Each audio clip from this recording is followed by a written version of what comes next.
no, cuando viene aquí gente importante y cual, yo sé que aquí graban, porque ahí iban policías, iba del clero, deportista, de todo, o sea, de todo. A ver, en eso no había mucha distinción. Lo que sí era, digamos, que tenía un porcentaje mucho más alto era de políticos, y vuelvo a repetir, del PSOE.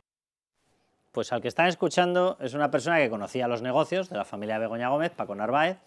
Él era uno de los responsables, creo que el responsable máximo, de una revista que se llama Mensual, o sea, una revista gay, una revista homosexual, en la cual introducían publicidad de las saunas y demás. ¿Y conocía el negocio? Claro que lo conocía. Tanto lo conocía que se iba allí a que le diera en mano el dinero Begoña Gómez, porque se lo daba en sobres, en B, y le pagaba a Begoña Gómez. Y de hecho ahora le vamos a escuchar en otros fragmentos, porque es que el trato era tan directo que habla de Xavi. ¿Quién era Xavi? Xavi Niano Gómez, el padre de Begoña Gómez. Y decía, ¿quién pone en duda? Xavi, claro. Bueno, y lo que han escuchado. O sea, por ahí pasaban todo tipo de personas. Todo tipo es todo tipo, ¿vale? Pero principalmente pasaban dos colectivos muy llamativos. Uno el de policías, ¿vale? ¿Por qué? Porque se grababa. Y otro el de políticos del Partido Socialista. ¿Por qué? Anda, pues porque ya tenían metida la manita en determinado partido. Obvio, y porque la carrera ascendente de Pedro Sánchez, ¿dónde fue? En el Partido Socialista. Claro, y es que Pedro Sánchez, en la época en la que estaban funcionando los prostíbulos, estaba saliendo con Begoña Gómez, hasta el punto de que la casa principal donde ellos residen, en Pozuelo, donde han residido, es una casa que la compra Sabiniano y luego se la da. Vamos, traducido, que lo que dijo aquello Feijóo de que se ha lucrado de dinero de la prostitución es literal y absolutamente cierto. Bueno, pero vamos a escuchar otro fragmento, porque a mí, oye, la prostitución sí es libre, cada uno que haga lo que le dé la gana, otra cosa es la trata. Pero claro, es que cuando saltamos a determinadas afirmaciones, escuchen. Y lo que tú ves allí pasar es tremendo, no era como una sauna normal. La mayoría en esa época de chaperos eran todos brasileños y colombianos. Era la mayoría, la mayoría. Había menores de edad. Claro, pues rompamos la baraja, se acabó la historia. Vamos a ver, Begoña Gómez no sabía que había menores de edad. Si es cierto este testimonio, esto es una bomba de relojería. Y lo de la Fiscalía en España ya sabemos que es de cachondeo, pero a lo mejor va siendo hora de que disimule un poco el fiscal general, ¿no? Y que alguna investigación se abra. O sea, yo no sé hasta qué punto hay certezas de esto. Yo no sé hasta qué punto se podrían considerar determinados delitos prescritos o no prescritos. Pero, hombre, una pequeña comprobación no estaría de más, ¿no? Y a mí, por lo que me consta, Paco Narváez no ha sido llamado por nadie para certificar nada. Y estamos hablando, para empezar, de que esos locales nunca jamás se registraron como locales con este tipo de negocio, básicamente porque era imposible dedicarlo a eso. Pero es que además utilizaron locales públicos, porque la sauna Dan estaba en un edificio de Muface y el propio inmueble de la sauna era de Muface. Y encima pues terminaban actos sexuales en el ático, y el ático era de Muface. Y encima se lo han dejado en el último contrato a 800 y pico euros. Un ático de 140 metros cuadrados, ático, al lado de Plaza de España, en San Bernardo. Es decir, aproximadamente unas 5 veces el precio real de mercado. O sea, ¿aquí qué está pasando? Y lo que está pasando tiene un tufazo a cuestiones ilegales y evidentemente se deberían investigar. Carmelo Jordá, bienvenido. Muy buenas. Y Raúl, que sigues con nosotros, el que queráis.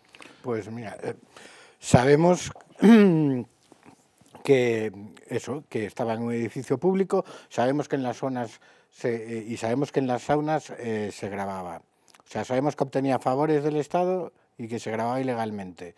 Yo creo que se puede unir fácilmente las dos cosas, ¿no? ¿Para qué se utilizaban esas grabaciones?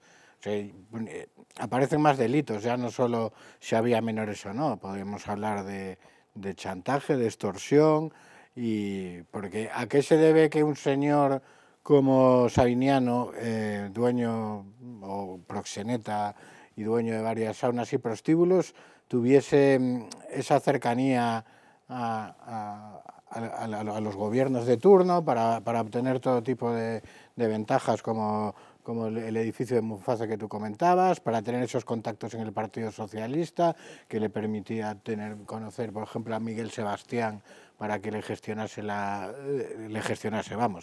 buscase a alguien que le hiciese una tesis a su yerno Pedro Sánchez y demás. Y ya para terminar, ¿qué nos van a decir? Que Paco Salazar se ha puesto de acuerdo con Aldama, con las mujeres de Ábalos, con los trabajadores de Paradores, que todos se han puesto de acuerdo para inventarse cosas. Y luego han llamado a 30, 40 jueces para que ellos a su vez también se pusiesen de acuerdo para poner en marcha todos los casos judiciales que tenemos en marcha. Es que es ridículo. A mí me llama mucho la atención el clima moral que nos transmite todo esto, porque lo has dicho antes, la prostitución, lo que se haga libremente, yo no tengo nada en contra, me parece que debía regularse, que hay que ser un poco menos hipócrita en este mundo. El proxenetismo sí que es una cosa... Europa, además, no es nada... El proxenetismo sí que es una cosa Sí. básicamente asquerosilla, para que nos entendamos. Y si luego lo mezclamos con, efectivamente, que no es solo, digamos, un sitio en el que alguien ejerza la prostitución en determinadas condiciones, sino que tenemos toda esta segunda parte de que hay grabaciones, de que hay no sé qué, de que hay delitos que parecen cada vez más sucios. Y si es cierto, sobre todo, que hay menores, ya estamos hablando de cosas muy tremendas. Y luego, aparte, digamos, de la parte ya más sórdida, imaginemos que no hay grabaciones, que no hay menores, que es simplemente un local en el que se ejerce la prostitución. Y la mujer del presidente del gobierno estaba allí llevando sobres. Ya sin siquiera, digamos, todos los demás adornes. Pues espera, escucha esto porque Raúl lanzaba o abría la espita de un tema que es muy delicado, que es el ascenso de Pedro Sánchez. Porque cuando tú tienes un sitio de estos y se graba, tienes acceso a información muy delicada. ¿Puedes fabricarte una carrera ascendente en lo que sea en base a esa información? Bueno, que quien que les diga. Éxito asegurado. Por todas partes, efectivamente. Como decía Villarejo, información vaginal, éxito asegurado. Bien, muy rápido, sí. No, creo que precisamente tú de primera mano conociste al Sánchez que le mandaban a tertulias hace Sí, yo lo tenía 20 de años. tertuliano. Sí. Alguien podía pensar que ese chico iba Bueno, a ser... sí, no, totalmente. Algo nos... O sea, Totalmente. ahí intervino alguien porque es que era el tipo... Pues vamos a escuchar a Paco Salazar, porque Paco Salazar dice algo con respecto a las fechas que puede ser ese algo. Vamos a escucharlo. Pero en esa conversación salió el tema de que estaba saliendo con un chico, que ahora nos damos cuenta que era Pedro Se Sánchez. conocen en 2003, o sea, sería a los pocos meses. Exactamente, que estaba saliendo con un chico que era de la órbita socialista, era de la casa. En esa conversación comentó que él quería meterse en política ya como profesión activa, exactamente, y luego, mira, en 2004 fue concejal por el Ayuntamiento de Madrid. Y mira, justo, por cierto, que le he llamado Paco Salazar, Paco Salazar no, Paco Salazar es la otra persona que se quitaron de medio del Partido Socialista, Paco Narváez. O sea, fíjense el encadenamiento de fechas.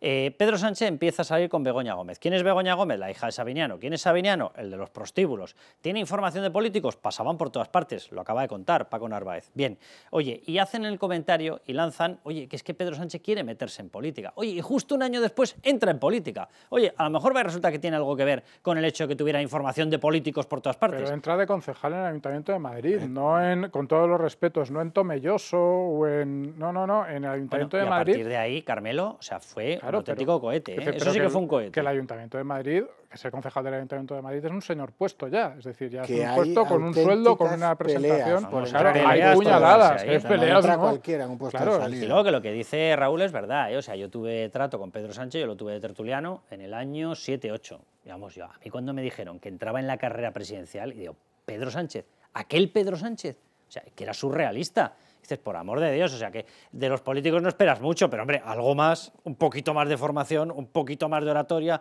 un poquito más de algo, de lo que fuera. Había un poquito más, pero no era oratoria. Desde luego. Sí, había un poquito más de otra cosa. Era otras cosas, efectivamente. Vamos a ver, yo creo que estamos, y por eso tiene miedo, yo creo, la Fiscalía de empezar a investigar determinadas cosas, a un pasito de que los distintos casos se unan. Y que lo que nos enteremos o de lo que nos enteremos no sea de un caso de corrupción aislado, sino de un caso de corrupción personal que explicaría todo el entramado con el cual este señor llega, cómo asciende, cómo consigue determinados respaldos dentro del partido, cómo gana las primarias, que también tenemos ya evidencias de que fueron amañadas, y cómo tiene a buena parte del partido totalmente callado. Y es verdad que ya la información empieza a cerrarse. Y yo creo que el pánico que hay ahora por parte de la Fiscalía, de quién depende, es que como rasque un poco más, sale todo. Sí. Ahí la cuestión también es que como el señor Sabiñano ya ha fallecido y la prescripción, supongo que se escudarán en eso, pero desde luego hay material para una investigación, si no ya judicial, periodística, incluso esto daría para hacer una serie o una novela, pero basada en hechos reales, que iría mucho más allá que algunas que decimos, que no tipo House of Cards o tal, que se decía, no, esto es inverosímil, que se hagan estas cosas en política, pues... Vamos con un retrato que hace él en la misma persona, Paco Narváez, de Begoña Gómez y de su función dentro de este negocio de prostitución. Y cuando llega el tema de Begoña, pues dicen, bueno, pues la chica, pues mi hija, pues ya sabes cómo es, porque a ver, mis jefes la conocían, lógicamente. Y bueno, me está echando aquí un cable, lleva las cuentas y tal, no sé si en ese momento estaba estudiando algo, no te lo puedo decir. Y da más datos, escuchen. Él estuvo con Begoña el año 2003, 2004, 2005 y se casaron en 2006. Sí, en el 5 tienen una hija. En el 5 tiene una hija antes de casarse, pero, o sea, sabía perfectamente, ¿no? Blanco y en botella, a qué se dedica O sea que, tu chica. o sea, Pedro Sánchez sabía perfectamente a qué se dedicaba Begoña y la familia Hombre, Begoña. es por deducción y por sentido común. Bueno, por deducción, por sentido común y por una información de Villarejo, que es que lo dejó por escrito y lo dejó grabado. Y dijo que en una de las reuniones en las que se vio con los famosos policías con los que pactaba esta especie de régimen por el cual se le permitía hacer de todo en los prostíbulos y lo pactaba con la policía a cambio de poner las cámaras, directamente les dijo, bueno, estaban comiendo y le dice, oye, a los cafés viene Pedro. Y Pedro era Pedro Sánchez, evidentemente. O sea, que es que no es una cuestión solo de deducción, pues claro que lo sabía. Y dice Raúl, apunta Raúl, que a lo mejor, pues eso, una vez fallecido el que era el dueño de los prostíbulos, pues hay delitos que ya no se pueden, bueno, no sé, es decir, yo creo que llevar sobres... La descripción que nos ha hecho de Begoña Gómez implicaría a Begoña Gómez en la gestión. Claro, llevar, primero, participar en la gestión y luego llevar sobres de dinero en B, bueno, ese debe ser en C ya, como mínimo, de aquí para allá, para pagar trabajos de ese tipo, por decirlo así. Hombre, yo no sé si es delito así de primeras, pero habría que por lo menos verlo, es decir, ver exactamente... Los pagos en B dependerían del volumen, pero claro, Sí. si no lo investigas no llegas a saber el volumen. Exacto. Pero aparte de los pagos El volumen en B, sería pequeño, porque esto... bueno, cuidado con las cifras que han salido de facturación, de algunos Ya. de esos prostíbulos, Pero porque se como- hablaba de facturaciones muy potentes. Sí, pero se van... Y tendrías que demostrarlas. El problema sería sobre todo probatorio. Parcelando, pero desde el punto de vista, ya dejando la cuestión judicial aparte, desde el punto de vista de la decencia claro. y político, es que es escandaloso. O sea, que esta señora ha encabezado 8 de marzo El en nombre infectódromo. ¿Y qué pasa? Que la fibra moral esta que tiene ahora para la defensa de la mujer no la tenía entonces. En el centro Pero trata a los personajes, ese afán que han tenido siempre, que cuando han coincidido con el rey, que se saltan el protocolo, como de reconocimiento social. Yo creo que parte también de un complejo muy grande, y ahora que vamos conociendo el origen y estas cosas, se explica más.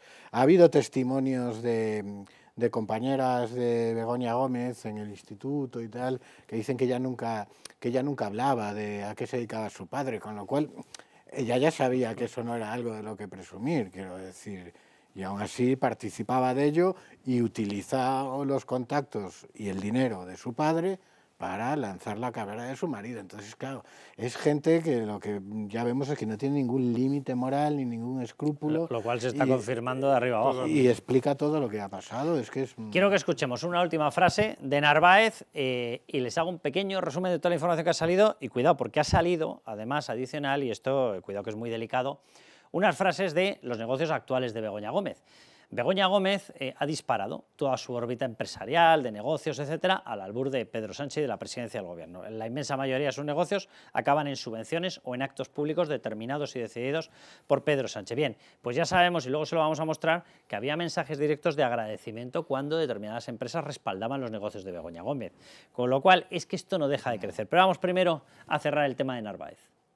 Había drogas. Claro, lo que quisieras. Yo recurrí al encargado. No sé de dónde lo sacó. Pero entonces el chico le dijo que qué tenía, y le dijo que tenía Viagra y Cialis. Nos trajo una Viagra y el chico le preguntó que si tenía otra clase de drogas, que a él le gustaba el éxtasis. Y recuerdo que ese chico nos subió un Viagra, que lo partimos por la mitad, y una pastillita de Mitsubishi. ¿Qué quieren les diga? Son demasiados detalles. Y esto no se lo inventa una persona. O sea, esto es una persona que evidentemente ha tenido muchísimo contacto. Y repito, lo que ha hablado es de drogas, lo que ha hablado de menores, lo que ha hablado es de dinero en B, lo que ha hablado es de una prostitución en una época, porque prostitución libre, pues claro que la hay, y cada uno que haga lo que quiera. Pero en aquella época, cuidado con la situación, ¿eh? Y cuidado con cómo se trataba a determinada gente, y cuidado con cómo se explotaba, y cuidado con cómo se presionaba para que determinada gente, chaperos y demás, tuvieran que pasar a la prostitución. O sea, muchísimo cuidado. Pero independientemente de eso, vamos a resumir todas las frases porque Dios bendito que arranque de curso para los Sánchez o los Gómez, cada uno que les llame como quiera. Había menores dedicados a la prostitución, prostituidos. Prostituido no es que te prostituyes tú, prostituido es que te prostituyen. Venga, Begoña Gómez me pagó en la sauna Dan en 2003, 2004 y 2005 por los anuncios de la revista mensual. ¿Cómo le pagaba? Así, con money, con dinero en B. Venga, siempre me daba billetes en un sobre. Begoña Gómez era la que llevaba las cuentas y la encargada de probar a los proveedores de la sauna Dan, de pagar, perdón, a los proveedores de la sauna Dan. Es decir, Begoña Gómez estaba muy implicada en el negocio. Recuerden lo que acaba de decir Raúl. Es que por lo visto se ha convertido ella a sí misma en una especie de adalid de la lucha feminista. ¿Pero de qué lucha feminista, hija mía? Ahí encabezando el 8M. Venga, cuando llegabas allí, la referencia siempre era la chica. ¿Quién era la chica? La hija de Xavi. La hija de Xavi, Begoña Gómez. En 2003 empieza la relación de Begoña Gómez y Sánchez, es decir, Sánchez estaba totalmente al corriente de todo lo que estaba pasando. Bueno, y vamos con la otra parte que les decía, porque hay una segunda parte de la información. ¿Cuál es la segunda parte de la información? Vamos a verlo, vamos a ver. No es una cuestión exclusivamente del tema de negocios de prostitución y negocios del pasado. Hay una cuestión de negocios actuales. Y los negocios actuales son negocios que se han constituido por parte de Begoña Gómez siempre al albur de su marido y siempre al albur de presidencia del gobierno. Todos los contactos con ministros africanos, ¿de dónde se los va a sacar?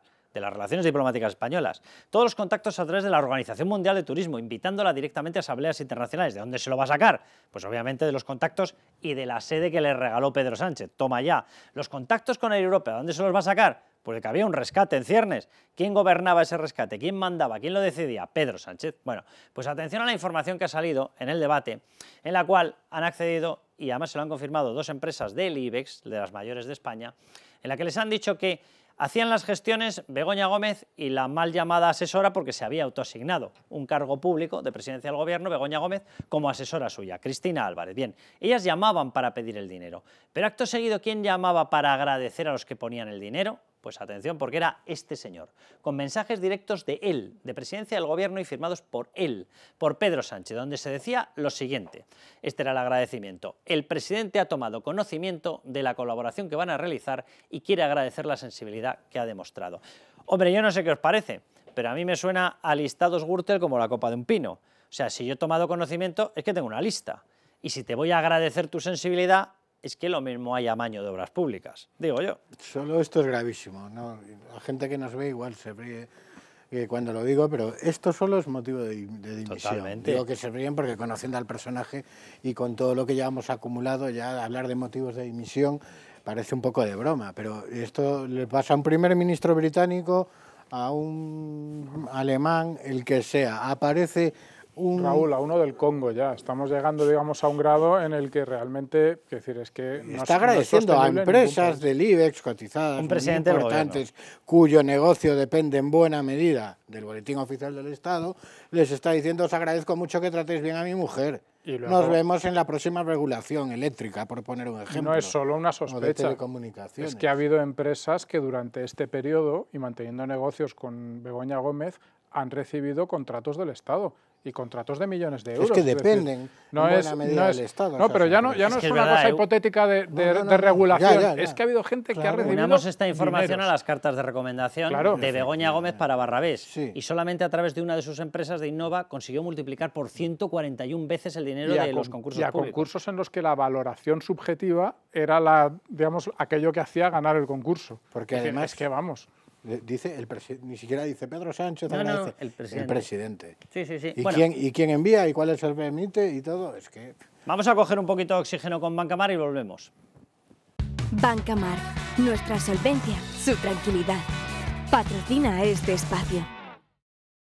Bueno, vamos a coger un poquito de oxígeno con Bancamar, esto hay que recordarlo, el banco más solvente de España. Bien, y esta semana nos centramos en un tema que adquiere gran relevancia tras los meses de verano, la denominada vuelta al cole, más cara que nunca. Bien, la importancia de la revisión de carteras de los inversores tras las vacaciones, y vamos a hablar de todo ello. Para ello contamos esta semana con Carlos Navarro, director de la unidad de banca privada de Bancamar. Vamos a ver, ¿por qué consideran que es importante sentarse con los clientes tras estas vacaciones de verano?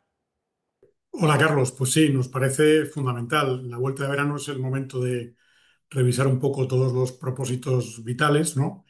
y también revisar la situación financiera. Además, a la vuelta de verano quizás es el momento mejor para planificar un poco todos aquellos temas que tengan incidencia fiscal, ¿no? Para planificar también la declaración de la renta del año. Entonces, nosotros lo que hacemos en Bancamar es que nuestros gestores a la vuelta de verano se reúnen con los clientes y analizan sus carteras y en función de cómo haya ido, se toman decisiones de corregir si es necesario, ¿no? Y esto lo complementamos con una serie de eventos presenciales. En concreto, vamos a 25 ciudades españolas con nuestro equipo de estrategia, donde damos una bastante amplia información sobre la situación del mercado y hacemos recomendaciones específicas sobre inversiones concretas en función de esta situación del mercado. ¿Podrías darnos algunas pistas sobre cuáles pueden ser las recomendaciones de aquí a final de año? Sí, claro. Bueno, primero yo diría que este es el año de hablar de Trump y de la guerra arancelaria, ¿no? Ha tenido un impacto tremendo, ha generado bastante inestabilidad en los mercados. Pero bueno, a día de hoy parece que tenemos un poco más de certidumbre y nuestra idea es que la economía globalmente va a seguir creciendo, aunque quizá a un ritmo menor que el año pasado, ¿no? Y en concreto, los indicadores en Estados Unidos son positivos, también va a crecer, quizá también menos que el año pasado. Y en Europa, pues quizá el único país que está en una mejor disposición es Alemania, fundamentalmente porque está mucho menos endeudado que los demás y tiene más capacidad, ¿no? Eh, pero por ir a temas más concretos, ¿no? En renta variable, eh, yo creo que lo fundamental es permanecer invertidos, ¿no? No debemos de sucumbir a estos episodios de inestabilidad, sino que más bien al contrario, en algún caso nos pueden generar oportunidades, ¿no? Y en concreto la bolsa americana y la alemana nos parece que es la mejor combinación. Y en sectores, pues seguimos apostando por tecnología y salud y también por el sector defensa. En lo que es renta fija, pues seguimos pensando que los bonos corporativos de compañías europeas de alta calidad, de buen rating, pues son la mejor opción. Y para aquellos ahorradores e inversores que vuelven ahora justo de sus vacaciones y no reciben un servicio personalizado como el que sí que se realiza en Bancamar, ¿qué les recomendarías? Hombre, Carlos, pues que vengan a Bancamar, ¿no? Yo creo que esa sería mi primera recomendación, pero bueno, quizá previo a eso deberían de preguntarse si están satisfechos con el resultado de su cartera de inversiones. Deberían buscar un asesoramiento experto y sobre todo que ese asesoramiento les haga un seguimiento de las carteras, ¿no?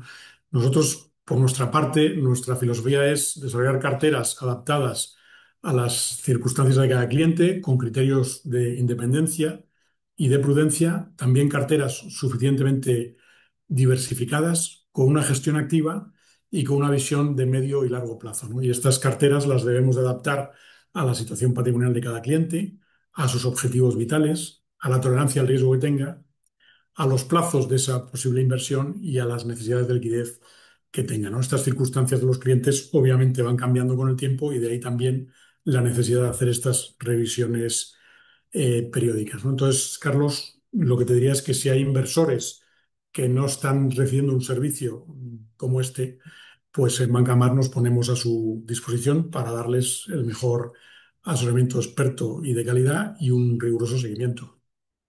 Bueno, pues muchísimas gracias por todas estas explicaciones, muchísimas gracias a Bancamar y nos volvemos a la tertulia. Bancamar, nuestra solvencia, su tranquilidad. Ha patrocinado este espacio. Bueno, pues esta es toda la información que ha aparecido por ahora, porque prepárense porque esto es un no acabar. De hecho, ya les digo que va a aparecer información. Begoña Gómez aseguró que Cristina Álvarez solamente le hacía favores excepcionales. ¿Favores excepcionales? Cuando vean la cifra real de todos los mails cruzados me lo cuentan. Porque vamos, no es que supere los 100, supera los 200 mails cruzados entre la Universidad Complutense y la que hacía tratos y gestiones excepcionales. Joder, pues con la excepcionalidad de verdad que llenamos un buque entero. O sea, 200 correos con uno de aquellos con los que se ha relacionado Begoña Gómez para hacer negocios. Es que es alucinante. Lo que decíamos, esto provocaría la dimisión de cualquier político en cualquier país, digamos, de medio nivel, con una democracia media, y aquí en España estamos así, estamos esperando a ver qué pasa. Y lo peor es que, como bien dices, van a seguir pasando cosas y yo me temo que él seguirá aguantando hasta que no sé qué bomba llegará que hará que vayamos a unas elecciones o que de una vez por todas dimita. Y a ver si con un poco de suerte, pues no te voy a decir que acabe en la cárcel, pero por lo menos, no sé, que acabe en República Dominicana. Este no se va ni a tiros, ¿no? No, vamos a ver qué sucede, pero el deterioro físico es preocupante y su aspecto, los gestos, yo creo que es, aparte de ser un tipo sin escrúpulos, yo creo que está mal y eso es preocupante. Entonces, por muy pocos escrúpulos que tengas, la presión a la que él se siente, a la que él está sometido, no se siente, porque no solo la situación, digamos, de la corrupción, sino la situación política. Es que esta misma semana hemos visto cómo le han vuelto a dar un bofetón en el Congreso que dicen, no, Yolanda Díaz, no, es un bofetón al gobierno que preside. Pero que ya ha ido a un punto de no retorno, me refiero a que le veo capaz de cualquier cosa. Y cuando digo cualquier cosa, sin matices, cualquier cosa.